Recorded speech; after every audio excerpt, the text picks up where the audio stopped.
자, 오늘은 예수님의 초청장이라는 주제로 하나님의 말씀을 함께 나누고자 합니다. 하루하루가 지내는데 여러분 어떠신가요? 우리나라가 너무나 큰 혼돈에 빠져 있어요. 저마다 정치적 입장이 다른데 내가 오라, 내가 오라, 네가 글러라고 하는 이 상황, 극단적 충돌이 일어나고 있습니다. 기독교는 이때 어느 때 해야 될까요? 과연 예수님이라면 어떻게 하실까요? 말라기 선지자를 끝으로 하나님의 말씀이 멈춰졌습니다. 그리고 그 시간이 약 400년에서 500년 동안 지속이 되었습니다. 이것을 교회에서는 신구약 중간기라고 이렇게 말합니다. 예수님이 탄생하던 때까지 약 400~500년 동안 하나님의 말씀이 침묵이 되었다는 시기입니다. 이때는 참 혼돈의 시대였습니다.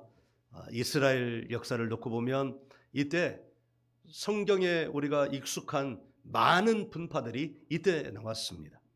바리새파, 사두개파, 에세네파. 이 에세네파들은 도심에서 벗어나서 광야에서 신앙의 중심을 지키겠다고 나간 사람들입니다.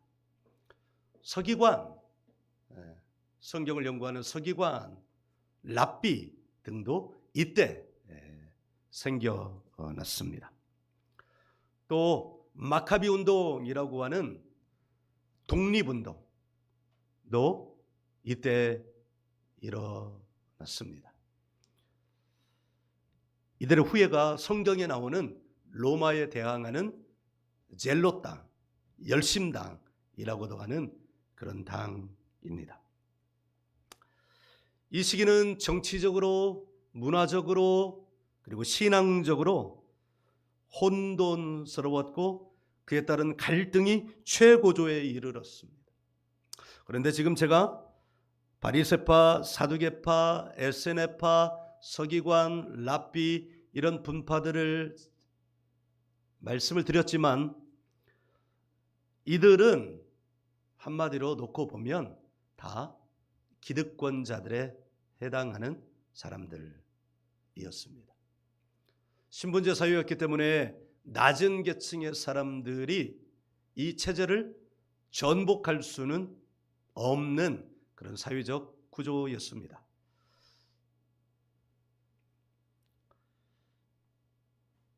이런 상황 속에서 이스라엘 사람들은 성경에 약속된 구세주 메시아를 대망했습니다. 우리 가뭄 중에 내리는 비를 단비라고 그러잖아요. 말 그대로 가뭄 속에서 단비를 기다리는 시대적 상황이었습니다. 우리도 지금 그렇지 않습니까? 이 혼돈을 정리해 줄 사람이 오면 좋겠다. 그런데 어디에서? 자기가 지지하는 정파에서.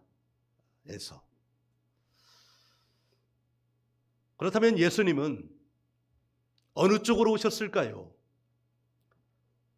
성경, 신약 성경, 예수님의 사역을 기록한 마태복음, 마가복음, 누가복음, 요한복음에 의하면 예수님은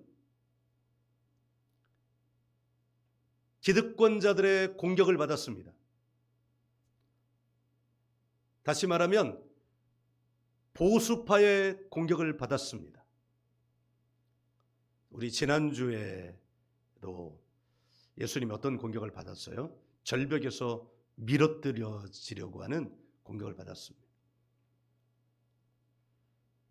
그러면 예수님은 보수파의 공격을 받았으면 예수님은 보수 진보도 아주 후대에 나온 것이죠. 그러나 오늘날의 시각으로 놓고 보면 예수님은 진보파였을까요? 예수님이 오시던 시대에는 몇 가지 시대적 상황, 정리되는 시대적 상황이 있었습니다. 첫 번째는 로마에 의해서 그 당시의 세계관으로는 이쪽 유럽 중심이잖아요. 성경적 세계관에서는 유럽, 역사적 세계관에서도 유럽이 세계 중심이라고 여겨지던 때 로마에 의해서 유럽, 소아시아, 중동까지 온 세계가 하나가 되었습니다. 그래서 어디든 국경이 없으니까 어디든 다닐 수 있었습니다. 둘째, 로마가 세계를 통치하면서 언어가 하나로 통일됐습니다. 그 지역에 헬라어가 세계 공용어가 된 거예요. 그래서 우리 성경도, 신약 성경도 헬라어로 기록이 된 것입니다. 그래서 구약 성경도 헬라어로 번역을 해서 통용이 되고 있었습니다. 세 번째는 도로가 발달이 되었습니다. 로마가 군사적으로 활용하기 위해서 도로를 닦았어요. 모든 길은 로마로 통한다, 이 말은 바로 거기에서 연원한 것입니다. 우리가 편리하게 사용하는 이 인터넷도 있잖아요.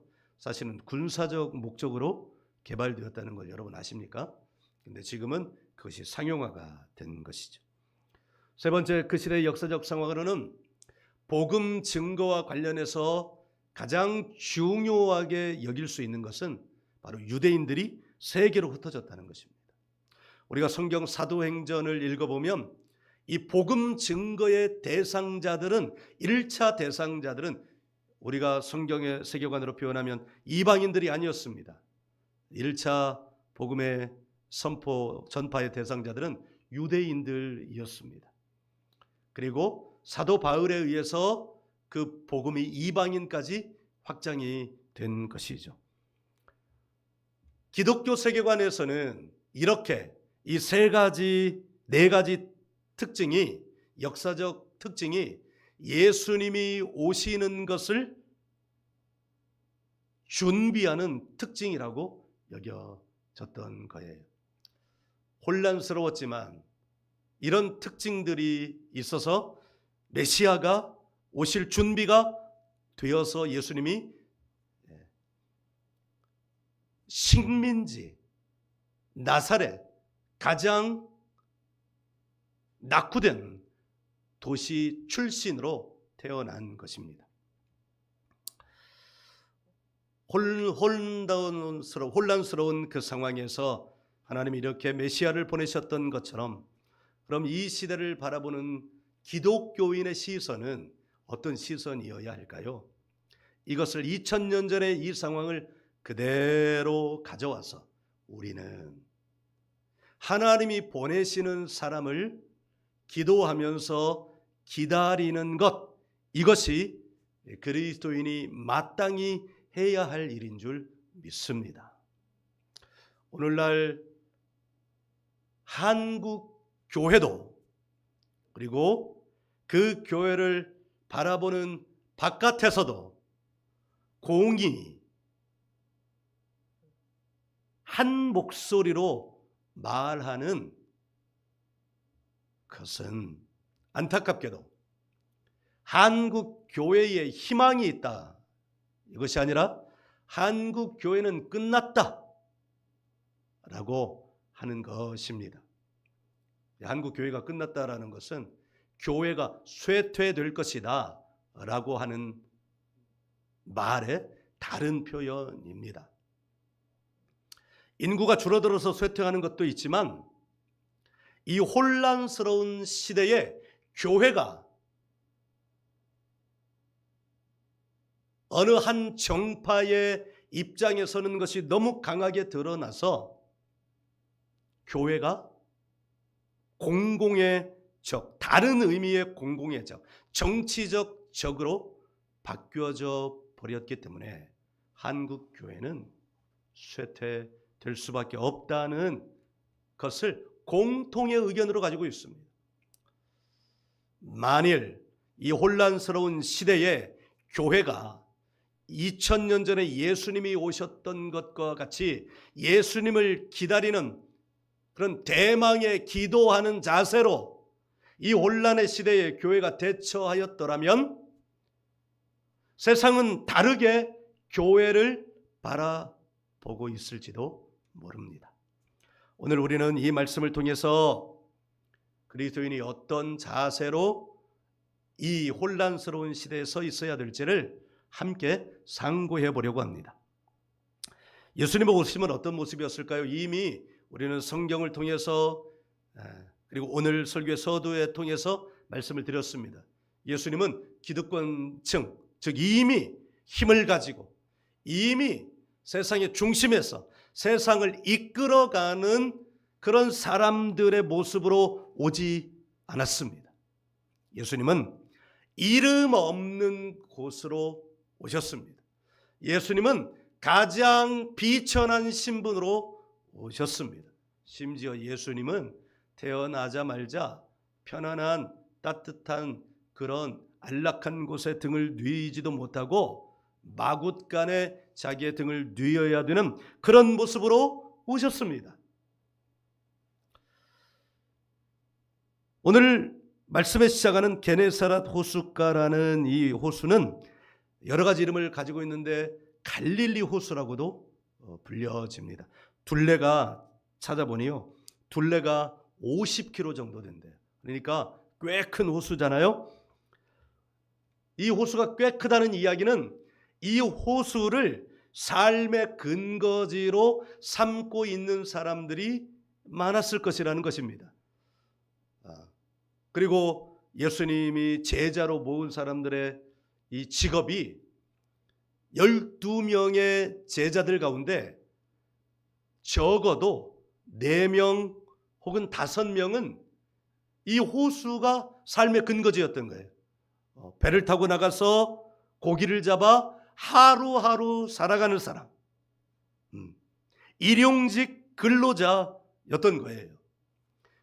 여러분, 가난하고 헐벗고 무시당하고 하는 사람들이 그 마음 안에 이런 마음이 있잖아요. 우리 드라마 같은 데서 그런 삶의 환경 가운데 살아가는 사람들이 대사 가운데 이런 대사가, 에이 세상 확 뒤집어져 버려라. 그래가지고 우리 역사 시간에 보면 밀란이 일어나잖아요. 밀란. 그 밀란을 일으키는 사람들이 누구예요? 양반가예요? 아니요. 노비들. 그러니까 지금 예수님이 만나는 사람들, 지금 4장에서 당신의 사역을 시작을 하고 5장에서 만나는 사람들, 그러니까 예수님의 사역의 방향이 지금 소개하고 있는 건데, 이 시작이 바로 그런 사람들과 함께 시작했다는 거예요. 그렇게 시작을 소개하는데 예수님이 첫 소개의 모습은 바로 이런 거예요. 5장 3절 보면 예수께서 한 배에 오르시니 그 배는 시몬의 배라. 그런데 어떤 상황에서 그 앞에 5장 2절 호숫가에 배 두 척이 있는 것을 보시니 어부들이 배에서 나와서 그물을 찢는지라. 그러니까 그 뒤에 보면 이 어부들이 밤새도록, 그러니까 우리가 배를 타고 나가면 밤에 나가서 밤새도록 조업을 하고 또 며칠 동안 조업을 하고 들어와서 그물을 씻는 장면들이 연상이 되잖아요. 바로 그런 상황이었습니다. 그런데 그 상황이 어떤 상황이었느냐? 4절 보니까 시몬에게 이르시되 깊은 데로 가서 그물을 내려 고기를 잡으라. 그러니까 지금 예수님이 이 상황을 보셨다는 거예요. 어떤 상황을 보셨을까요? 이 배 그물을 싣고 있는 사람들을 보니까 이 고기를 못 잡은 거예요. 고기를 못 잡은 거예요. 그 증언을 또 5절에서도 하잖아요. 깊은 데로 가서 그물을 내려 고기를 잡으라. 깊은 데로 가라. 이렇게 말하니까 시몬이 대답하여 이르되 5절 선생님 우리들이 밤이 새도록 수고하였으되, 그러니까 밤새도록 고기를 그물을 내리고 그물을 올리고, 이 사람들은 이 게네사렛 호수의 전문가들 아닙니까? 지중해로 나가는 사람들이 아니에요. 이 갈릴리 호수에서 이 둘레가 50km 되는 이 갈릴리 호수에서 날마다 배 타고 나가서 고기를 잡아가지고 그걸로 팔아서 자기의 삶을 살아가는 사람들이었어요. 그러니까 이 5절에 보면 우리 밤새도록 고기 잡았단 말입니다. 예. 그런데 여기서 한 인생이 변화되는, 그러니까 한 인생이 다른 인생을 살게 되는, 인생의 터닝 포인트가 되는 그런 순간이 있더라. 인생이. 저도 마찬가지입니다. 저도 인생의 터닝 포인트가 없었으면 우스갯소리로 제가 제약교사 영업사원을, 제약 앞에 제자를 빼면 뭐예요? 약이잖아요. 약을 파는 사람은 뭐라고 그래요? 약장사. 언제까지 약장사를 할지는 모르겠지만 영업사원으로 이렇게 살다가 또 길이 막히면 다른 인생, 다른 직업을 찾다가 뭐 이렇게 살지 않았겠습니까? 그런데 저에게 인생의 터닝 포인트가 되는 날이 찾아온 거예요. 그게 27살 어느 날. 근데 사실은 그 씨앗이 언제부터 뿌려졌냐면 26살. 청년회 회장을 하면서 한 해 동안 성경 공부를 했는데, 그때 그 어느 한 주간에 읽었던 성경 구절이 그 다음에, 그러니까 씨가 뿌려져서 아마 내 안에서 자라났나 보죠. 그 다음에 그 말씀이 어느 날 불현듯 이 안에서 떠올랐던 거예요. 그게 마태복음 8장 22절, 죽은 자는 죽은 자들로 장사 지내게 하고 너는 나를 따르라 라는 이 말씀이었어요. 근데 그 말씀의 배경은 어떤 배경이었느냐면, 그러니까 오늘 이렇게 예수님 주변에 사람이 많았어요. 예수님 말씀을 들으면 인생의 위로를 받고 삶의 문제가 해결되고 치유되고 병도 고쳐지고 뭐 귀신이 나가는 것도 보여지고, 그렇게 하니까 주변에 사람들이 많았는데 그 가운데 어떤 사람 하나가 예수님을 따르기를 원하는데, 그런데 자기 앞에 놓여진 인생의 과제들이 있잖아요. 젊은이는 부모님을 모셔야 되고 뭐 자기 직업의 문제도 해결해야 되는데, 그 사람에게는 가장 큰 인생의 과제는 뭐였냐? 자기 부모님의 문제였어요. 그러니까 어떻게 보면 효심이 있는 사람이었어요. 괜찮은 사람 아니었어요? 그런데 그 사람이 예수님에게 이렇게 말합니다. 제가 우리 아버지 장례를 치르고, 근데 성경은 자세하게 말하진 않습니다. 뭐라고 기록이 되어 있느냐면 이 아버지가 지금 죽었어요. 그러니까 장례를 치르고 가겠어요. 뭐 이런 정보가 없습니다. 그래서 우리는 이 제한된 정보를 가지고 유추하는 거예요. 어떤 상황이었을까? 아마 이 사람이 예수님을 따르고 싶은데 부모님이 눈에 밟히는 거예요. 그래서 예수님에게 뭐라고 말씀했냐면, 이 부모님들이 이제 나이가 있으시니까 이 부모님들이 세상을 떠나면, 내가 그때까지는 부모님 모시고 있다가 세상을 떠나면 내가 그때 주님 따르겠습니다. 그러자 주님이 말씀하시는 거예요. 죽은 자는 죽은 자들로 장사 지내게 하고 너는 나를 따르라. 그러니까 너의 부모가 죽은 다음에 나를 따를 생각을 하지 말고, 그것은 부모에게 맡기고 혹은 하나님께 맡기고 너는 지금 나를 따르라. 바로 이 말씀이었어요. 그런데 이 말씀이, 제가 그전에는 초, 중, 그때까지만 해도 성실하게 교회를 다니는 사람이었지만 20살 되면서 제가 원하는 공부, 대학을 못 갔다는 이유로 하나님이 없다고 선언을 하고, 그러다가 이제 시골 고향에 가게 되니까 또 이게 결심은 그렇게 하였지만 또 자연스럽게 교회 생활을 하게 된 거예요. 교회 생활을 하게 된 거예요. 그러면서 그 말씀이 저를, 제 안에 씨앗으로 뿌려져 있던 그 말씀이 여기서 자라나서 저를 사로잡은 거예요. 죽은 자는 죽은 자들로 장사 지내게 하고 너는 나를 따르라. 이 말씀이 저를 사로잡자 저에게 잊지 않았던 일들이 일어나기 시작하는 거예요. 기도하기 시작하는 거예요. 2달 동안 기도했어요. 매일 밤 기도했어요. 하루 새벽에 나가서 밤에 퇴근해서 씻고 밥 먹고 10시 되면 교회로 걸어 올라오는 거예요.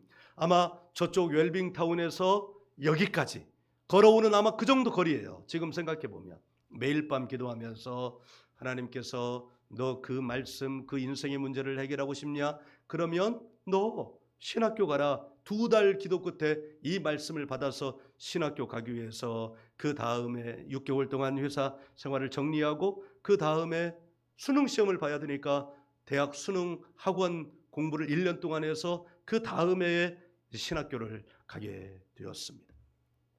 여러분, 저의 인생의 행로가 이렇게 완전히 바뀌었잖아요. 약장사 완전히 바뀌었죠. 제 약을 팔던 약장사에서 구신약을 파는 약장사로 바뀌어졌어요. 이렇게 바뀌어진 거예요. 근데 그 바뀌어지게 된 게 뭐냐? 바로 말씀이란 말입니다. 그런데 이게 5장 5절을 보시면 지금 베드로가 뭐라고 말하고 있냐면 내가 우리들이 밤이 새도록 수고하였으되, 그러니까 밤새. 제가 이제 군대 가기 전에는 2교대 근무하는 일을 했어요. 12시간 일하고 12시간 쉬고 12시간 일하고 12시간 쉬고. 이건 사람의 삶이 아닙니다. 2교대는. 그러니까 밤 근무가 잡히면 12시간 동안 뜬 눈을 뜨고 이렇게 살아야 되는 거예요. 그러니까 밤이 새도록 수고하였으되라는 이 말이 어떤 의미인지를 알겠어요. 정말 이 12시간 동안 수많은 생각, 그물을 내려놨는데, 예전 같으면 그물을 내렸는데 내리면 얼마 지나지 않아서 그 그물 안에 물고기가 들어갔다는 표시가 나고 그것을 잡아 올리면 그 그물 안에 그물 고기들이 차서 그 고기를 배에다 옮기는 이 기쁨들이 있었는데, 오늘 이 시간에는 허탕을 친 거예요. 허탕. 제가 군대 갔다 와서 취업하기 전에 이제 뭔가 군대를 갔다 오니까 정신을 차리게 되더라고요. 전에는 오직 부모님만 이렇게 바라보고 있는데 군대 갔다 오니까 아니구나. 뭐 이런 생각이 아주 기특하고 갸륵한 생각 아닙니까? 갔다 왔는데 이제 내가 돈을 벌어야지. 그런데 얼마 오랫동안 일할 수 있는 건 못하는 거예요. 왜냐하면 취업 예정이 되어 있었기 때문에. 약 3개월 동안 예정이 되어 있었거든요. 3개월 동안 뭐 할까? 제일 먼저 떠오르는 게 건물 짓는 거, 막노동이다. 막노동. 근데 마침 저희 집에서 이 읍내까지 자전거로 한 20분이면 가는데 집을 짓기 시작하더라고요. 그래서 이제 군대 갔다 오니까 사람이 달라졌잖아요. 거기 가가지고 여기 일할 사람 필요하지 않냐? 필요하대요. 그래가지고 거기서 일을 하는데, 이 3개월 동안 매일 나간 게 아니에요. 비가 오면 못 나가요. 비가 오면 일을 못 하잖아요. 헛수고를 친 거예요. 허탕을 친 거예요. 제가 제약회사 근무하면서 하루하루 매출을 이게 영업을 해서 매출을 올리고 그것을 회사에다 보고를 해야 되는데, 어느 날은 있잖아요. 아침에 새벽에 출근해가지고 아침 일찍 이제 내 그 영업 그 지역에 나갔는데 다시 회사로 복귀하기 전까지 단 1원의 매출도 올리지 못한 거예요. 그날 하루 회사 월급 받아서 회사 돈으로 밥도 먹고 했는데 회사 복귀 때까지 매출이 빵원. 나 그때는요 진짜 회사 들어가는 게 마치 사형장 들어가는 느낌인 거예요. 그러니까 여기 그물을 내렸으나 잡은 것이 없다. 이 말은 허탕쳤다는 거예요. 완전히 허탕쳤다는 거예요. 그러니까 이 마음도 제가 알겠어요. 그런데요, 여러분, 여기 베드로의 인생을 바꾸는 이 말이 베드로도 알았을까요? 내가 이 말을 하면 나의 인생이 바꿔질 거야 라는 그런 자각을 가지고 이 말을 했을까요? 아니, 그렇지 않았을 거예요. 무슨 말이냐면 밤새도록 수고하였으되 잡은 것이 없지만 말씀에 의지하여. 말씀에 의지하여. 여기 의지하여라는 말은 의역입니다. 의역. 이 단어는 이제 영어로 치면 on이라는 단어로 바꿀 수 있어요. 그러니까 말씀에 의지하여라는 말을 원어 뜻대로 하면 말씀 위에 나를 놓다. 말씀 이 위에 나를 놓다 이 말이에요. 그러니까 지금 어떤 말씀이냐면 4절 깊은 데로 가서 그물을 내려 고기를 잡으라. 여기 예수님은 이 어부는 아닌데 이렇게 보면서 어떻게 하는지는 알 거 아니에요. 고기를 잡으려고 어디로 가라는? 깊은 데로 가라는 거예요. 그리고 거기서 어떻게 하라는 거예요? 그물을 내려라. 그리고 어떻게 하라고요? 고기를 잡으라. 아주 간단한 방법론이지만 삶의 문제를 해결하기 위한 단계를 그대로 가르쳐 줬는데 어디만 지정해 준 거예요? 위치를 지정해 준 거예요. 위치. 깊은 데로 가라. 깊은 데로 가라. 이 말. 예수님의 이 말 위에 누가 자기를 놓은 거예요? 베드로가 자기를 놓은 거예요. 네. 그러자 어떤 일이 생겼냐면 6절 그렇게 하니 고기를 잡은 것이 심히 많아 그물이 찢어지는지라. 그러니까 이게 말이죠. 불과 몇 시간 차이란 말입니다. 이 제자 베드로와 그 일행들이 지금 그 깊은 데로 가지 않았겠어요? 지금 예수님이 말씀하신 데를 지나가지 않았겠어요? 어디 가면 고기가 많다는 것을 이 사람이 모를 리 없잖아요. 그런데 그날 밤은 완전히 허탕을 친 거예요. 그런데 비전문가인 예수님이 가래요. 그런데 놀랍게도 콧방귀를 꼈을 만해요. 콧방귀를 꼈을 만해. 그런데 자기의 생각을 정지하고 지금 예수님의 말씀만을 그 말씀 위에 자기를 세우는 거예요. 말씀 위에 자기를 세우는 거예요. 베드로는 얼마나 많은 고기를 잡기 위한 얼마나 많은 노하우를 가지고 있었겠어요. 어느 방향, 어느 지점, 어느 때, 어떤 방법, 그물을 내리면 얼마나 있다가 올려야 되는지 그런 고기잡이에 대한 모든 노하우를 베드로는 가지고 있었을 것입니다. 그런 노하우를 다 사용해도 인생에 소득이 없어요. 인생의 문제 해결이 되지 않아요. 그런데 예수님이 말씀하시고 놀랍게도 베드로는 그 말씀 위에 자기를 어떻게 하겠다고요? 놓겠다고요. 그러니까 의지한다는 것이 뭐냐? 내 생각을 가지고 그 말씀을 따르는 게 아니라 내 생각은 중지하고 그 말씀을 따른다는 것을 의미한다는 걸 지금 이 말씀을 통하여 우리 주님은 우리에게 가르쳐 주시고, 만일 그렇게 된다면, 그렇게 한다면 인생의 터닝 포인트가 되는 일이 있을 것이다.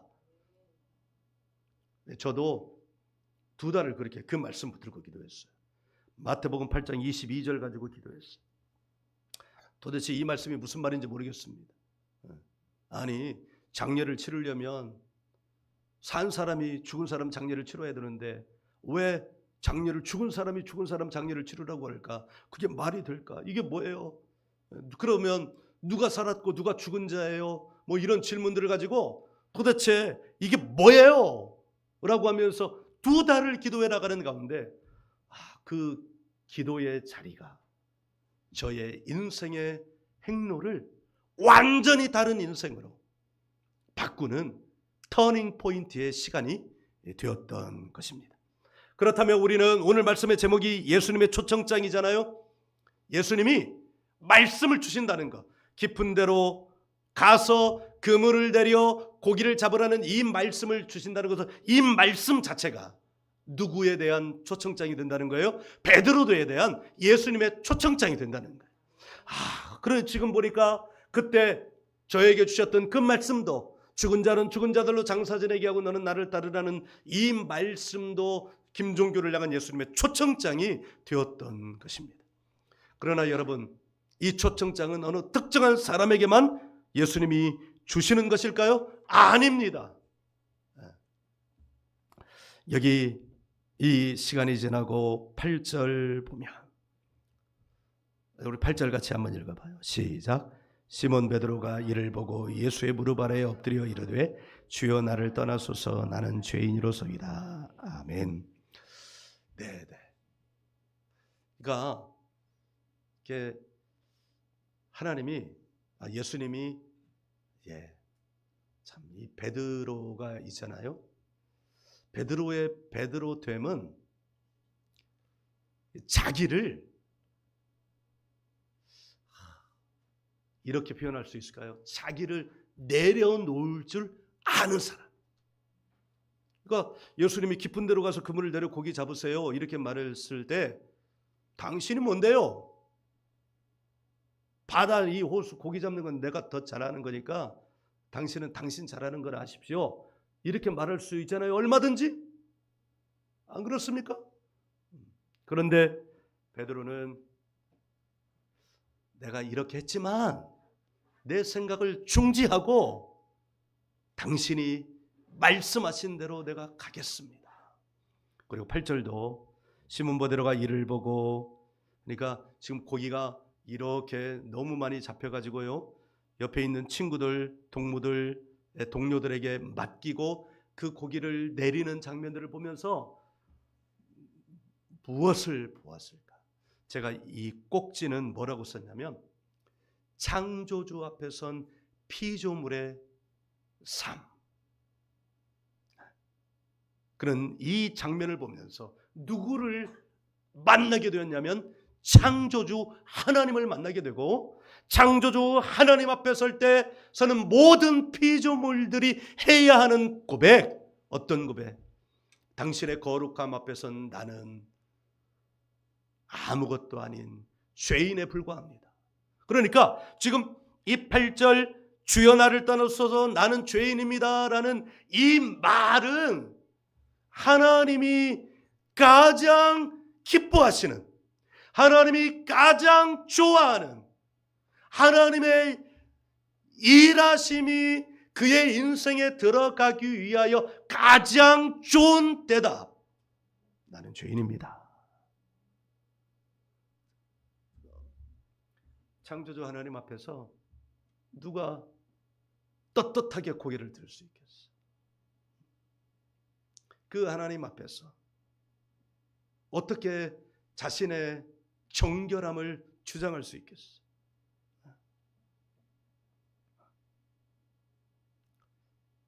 그러니까 지금 이 베드로가 계속해서 히트치고 있는 거예요.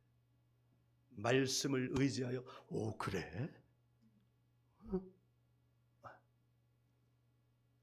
예수님이 창조주 하나님이시잖아요. 이때 이 말씀에 의지하라는 이 베드로의 이 고백에 예수님이 그 순간 그래 이 그물에 고기를 몰아줘야 되겠다. 이렇게 이 장면을 수많은 영화나 드라마로 만들어졌거든요. 근데 이제 제가 봤던 어떤 자료에서는요, 이 말씀을 하고 이게 배에 나갔는데 예수님이 손짓을 하는 거예요. 이 호수 아래쪽을 향하여 손짓을 이렇게 하는 거예요. 그러니까 이 배 밑에서 어떤 일이 일어나면 손짓을 하는 대로 물고기가 움직이는 거예요. 그러니까 상상력이 가미된 거죠. 이 말, 베드로의 말씀에 의지하여라는 이 고백에 그때부터 예수님이 그래 그렇다면 너의 그 고백에 합당하게 어떤 일이 일어나는지를 내가 보여줄게 하고 이 물속을 향하여 손짓을 이렇게 했을 거예요. 나는 죄인으로서이다 라는 이 고백을 들으시고는 예수님이 그때 어떤 마음을 가지셨겠어요? 이 성경적 세계관에서는 하나님을 만나면 죽는다. 그 거룩함 앞에서 목숨을 부지할 사람이 없다. 그 말이 사실일 거예요. 그래서 얼굴 못 보고 등을, 모세도 바위 틈에 등을 보고 숨게 했잖아요. 그런 두려움을 가지고 있을 때 예수님이 10절 보시면 중간부터 예수께서부터 한번 볼까요? 예수께서 함께 읽어요. 시작. 예수께서 시몬에게 이르시되 무서워하지 말라. 이제 후로는 내가 사람을 취하리라 하시니. 아멘. 예수님이 제일 먼저 하시는 게 뭐예요? 무서워하지 마. 네? 무서워하지 마. 제가 제 얘기를 계속해서 죄송한데 그때 그 음성을 듣고 2달 동안 기도했는데 너 그 문제 해결하려면 신학교 가면 돼. 그리고요 그 음성을 듣자마자 이제 저는 저희 아버지한테 이 말씀을 드려야 되겠다. 아버지 나 신학교 가겠습니다. 그런데 있잖아요. 그 말하는데 마음이 너무 기쁜 거예요. 마음이 너무 좋은 거예요.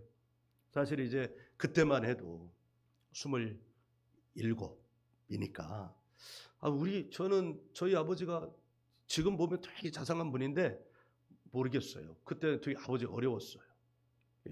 무섭기도 했어요. 근데 그 말씀, 나 이제 신학교 가야 되겠습니다 라는 이 말을 할 때는 무서움이 전혀 없더라고요. 그 이유를 돌아보면 그때 내 안에 성령이 충만했기 때문에. 예수님이 인간을 너무 잘 아시는 거예요.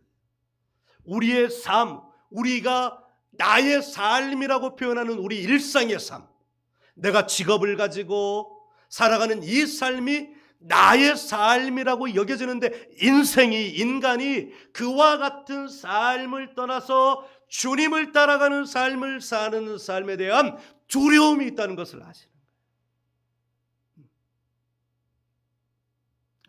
신명기 1장에도 보면 이스라엘 백성들이 가나안 땅 갈 때 하나님이 모세를 통해서 주시는 말씀은 주저하지 말아라. 그러니까 주의 말씀대로 할 것을 주저하지 말아라. 우리 얼마나 주저해요. 신앙 결단 내려서 믿음대로 살 거라고 하는 걸 얼마나 주저해요. 그리고 또 이렇게 말해요. 두려워하지 말아라. 신앙대로 사는 걸 얼마나 두려워하는지 몰라요. 그래서 늘 주저해요. 반반 신앙생활해요. 치킨도 아닌데, 양념 반, 프라이드 반, 치킨도 아닌데 왜 신앙생활을 반반 하니까 모양은 있는데 뭐는 없는 거예요. 능력이 없는 거예요. 마귀는 이걸 너무 잘 알아요. 그래서 예수 믿는 걸 힘들게 만들어요. 예수를 믿어도 반반 치킨처럼 믿게 만들어요. 모양은 갖추고 모양에 만족하게 만들어요. 예수님 말씀하시는 거예요. 무서워하지 말아라. 무서워하지 말아라. 이제 후로는 네가 사람을 취하리라. 그러니까 여러분 한번 보셔요. 뭐 직업에 귀천은 없지만 이게 이 만남이 아니었으면 베드로는 지금 어떤 삶이 평생 동안 사는 거예요? 뭐 공부할 기회가 있는 것도 아니잖아요. 평생 어떻게 살아요? 고기 잡으면서 사는 거예요. 고기 잡으면서. 하루하루 고기를 잡고 그걸로 일생의 그 삶을 살아가는 거예요. 늘 반복적인 삶을 사는 거예요. 그러다가 힘들면 이런 말 하겠죠. 에이, 세상 확 뒤집어져 버려라. 그러다가 사람 잘못 만나면 반역자 되는 거죠. 그런데 만나도 누굴 만난 거냐? 예수님 만난 거예요. 인생의 가장 큰 축복은 뭐냐? 예수 만나는 겁니다. 그래서 완전히 다른 인생을 사는 거예요. 완전히 천국의 인생을 사는 거예요. 여러분, 우리가 이 세상에 살면서도 천국의 삶을 살 수 있는 줄 믿습니다. 바로 이와 같은 삶이에요. 누구나 다 떠나가지고 신학교 가라, 이게 아닙니다. 지금 예수님이 어디로 찾아오셨어요? 베드로의 일상의 삶 안에 찾아오셨어요. 우리는 예수님을 어디서 만나냐? 예배 때 만날 수도 있지만 우리가 살아가는 일상에서 만날 수 있어요. 아침에 일어나면서 예수님 만날 수 있고요. 출근하면서 예수님 만날 수 있고요. 일하면서 예수님 만날 수 있고요. 밥 먹으면서 예수님 만날 수 있고요. 퇴근하면서 예수님 만날 수 있고요. 부부 싸움하면서는 예수님 못 만나요. 싸움의 현장에 예수님 없어요. 부부가 화목하게 대화하는 시간에 예수님 만날 수 있고요. 씻으면서 예수님 만날 수 있고, 잠자면서 예수님 만날 수 있고, 코를 드르렁거리면서 깊은 숙면에 취하면서 예수님 만날 수 있어요. 그때 우리 인생의 터닝 포인트가 되는 그 시점에 일어날 일은 뭐냐? 말씀 위에 자기를 세우는, 말씀 위에 뭐는 중지하고 자기 생각은 중지하고 말이에요. 예수님이 베드로의 인생에 대한 비전을 지금 보여주시는 거예요. 비전은 뭐냐? 보는 거예요. 보는 거. 꿈이 아니라 그의 인생을 보는 겁니다. 여러분 80대 20이라는 원리 아시잖아요. 파레토라는 사람이 이 원리를 이렇게 정리를 해가지고 발표해서 파레토 법칙이라고, 원리라고. 이 법칙은 상위 20%가 나머지 80%를 이끌어간다는 거예요. 그러니까 20%가 이끌어가는 대로 80%가 따라가는 거예요. 근데 이 20%가 엉뚱한 대로, 좋은 대로, 바람직한 대로, 선한 대로 이끌어가면 이 80이 선한 대로 가지만 이 20이 엉뚱한 대로 들어가면 이 뒤따라가는 80은 인생이 망하는 거예요. 예수님이 이 성경에 그 원리가 있어요. 소경이 인도하면 이 사람들도 뭐가 돼요? 소경이 소경을 인도한다 이렇게 표현했는데 20%의 소경, 누구를 지금 향해 말하냐면 바리새인, 사두개인 이런 사람들이요. 기득권자들이요. 오늘날로 치면 보수파들이요. 그러니까 예수님은 지금 이 보수파들에 대항하여 나온 거예요.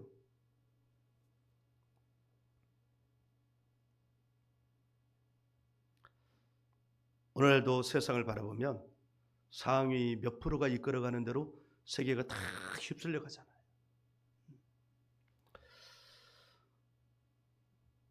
하나님 나라에서 누가 상위 20%가 될까요? 여기요. 비밀이 있습니다. 말씀 위에 자기를 세우는 사람. 창조주 앞에서 자기의 실존을 두려워할 줄 아는 사람. 그 사람에 대하여 하나님이 비전, 그의 인생을 보시는 거예요. 저는 이 말씀을 준비하면서 저는 이게 앞에 서서 한 20년 연합사역 하면서 경험한 것들 때문에 앞에 서는 걸 별로 좋아하지 않아요. 근데 오늘 말씀 준비하면서 마음에 이런 소원이 생기더라고요. 나도 이제 집거 생활을 그만두고 20% 안에 들어가야 되겠다. 될지 안 될지 모르겠어요. 우리 교회가 20% 안에 들어가는 교회가 되면 좋겠다. 우리 성도들이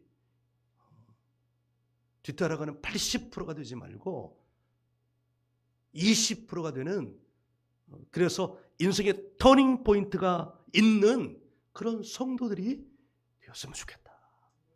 그런 소망이 들어오더라고요. 한국교회 다음 세대 네트워크에서도 지금 몇몇 분이 이렇게 시작을 했잖아요. 근데 그분들이 자꾸 저를 앞에 세우려고, 앞에. 그래서 저는 회의에도 안 들어가고 뒤로 꽁무니를 빼고 막 이러고 있었거든요.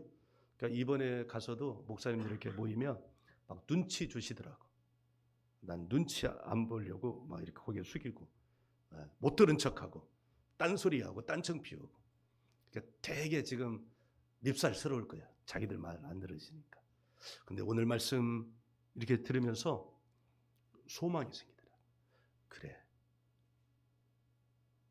만약에 해야 되는 거라면 80%가 아니라 20% 안에 들어가야지. 그 20% 안에서도 또 2대 8로 나누어질 거 아니에요. 그럼 그 20% 안에서 또 20% 안에 들어가야지. 그런 소망이 생기더라고요. 그런데 그 소망이 어디에서? 헌신이요. 뭐에 대한 헌신? 말씀. 우리 헌신이라는 건 어디에서부터 시작이 되냐면 말씀에 대한 헌신으로부터 시작이 돼요. 말씀, 이 말씀 위에 자기를 놓는 거예요. 네. 손오공에 부처님 손바닥 위에 손오공이라고 그러잖아요. 손오공이 아무리 해도 부처님 손바닥이 있다는 얘기잖아요. 비유가 좀 그렇지만 내가 아무리 뭐래도 항상 그 사람은 어디 위에 서 있는 사람? 말씀 위에 서 있는 사람이 될 때, 그때 여기 인생의 터닝 포인트가 이루어진다라는 것이 오늘 이 말씀이에요. 그럼 말씀은 뭐냐? 말씀은 뭐냐? 말씀은 오늘 말씀의 제목이에요. 이 말씀은 사실은 나를 향한 예수님의 초청장이에요. 근데 베드로가 기가 막히게도, 베드로 여러 흠도 있고 그러지만 베드로는 기가 막히게도 마태복음 16장에 가면요 또 기가 막힌 예수님의 칭찬을 받는 기가 막힌 고백을 해요. 그래서 하나님이, 예수님이 베드로를 높이 사용하신 것 같아요. 사랑하는 여러분, 말씀에 대한 감각을 키울 수 있으면 좋겠습니다. 아멘. 그래서 말씀 위에 자기를 세우는 사람이 되었으면 좋겠습니다. 80에 속한 사람이 아니라 20에 속한 사람이 되었으면 좋겠습니다. 저와 여러분이 함께 그 길을 갈 수 있으면 좋겠습니다. 오늘 이 말씀은 여러분을 향한 예수님의 초청장인 줄 믿으시기를 주의 이름으로 축원합니다.